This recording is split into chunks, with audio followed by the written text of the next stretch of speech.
In the land of grills, welcome back, folks. We got from Z Grills. This is the brand new 1052B. I've done some modifications, as you can see.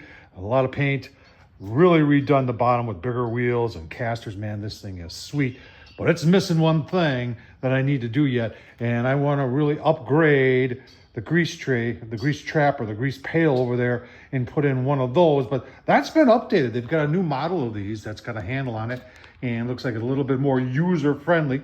I'm going to show you where I got that on Amazon. Obviously, I'll leave a link down below. Let's take a closer look at it, and let's get it installed. Yeah, let's get it what? Let's get it installed on the Z Grills 1052B. All right, I'll leave the links down below if you want to know how to put a front shelf. That's actually an aftermarket for a Weber Searwood that I installed in there. I'll leave the link down to the video for that. And then the wheels, I'll tell you what, that really makes a difference here. I'll leave you the link down below that, and the painting. There's the original 1052B, and you can see I've done some modifications to that also. And I also have one of those, the old version on that one. Let's take a look at this on Amazon. All right, there's the link right there. I'll leave that down below so you can take a closer look. 45 bucks, there's a 5% off coupon. And this says it fits with Traeger, Pit Boss, Recteq, Z Grills, and more pellet grills. Let's get it out of the box and get it installed. There's a little bit of assembly. You got to put the handle on, easy peasy. And then there's one screw on the top right there you got to put on, and that holds that all together there. You're saying, well, what would be the reason for something like this?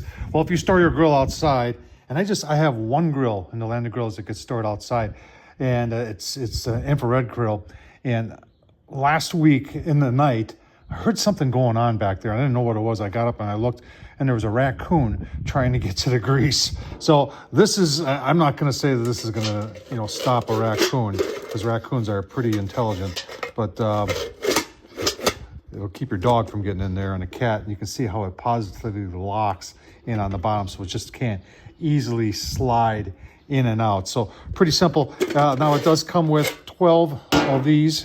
You're saying, what happens when you run out? Well, it looks like I've got a Traeger one here, and that fits in there also. So there's always a backup, and I think you can go online and get those also. Let's get it installed.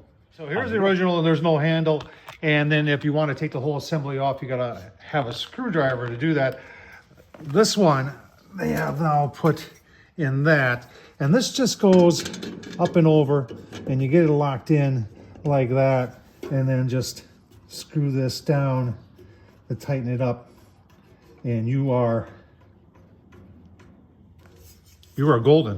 All right, there it is, all installed, ready to go. Really like that. Really secures things and makes it a whole lot easier to empty, and it protects it from getting your animals, your pets, and the animals in your yard from getting in there. Tom Horsman, YouTube. Hope this was helpful. Thumbs up, leave a comment, and as always, thanks for watching, folks.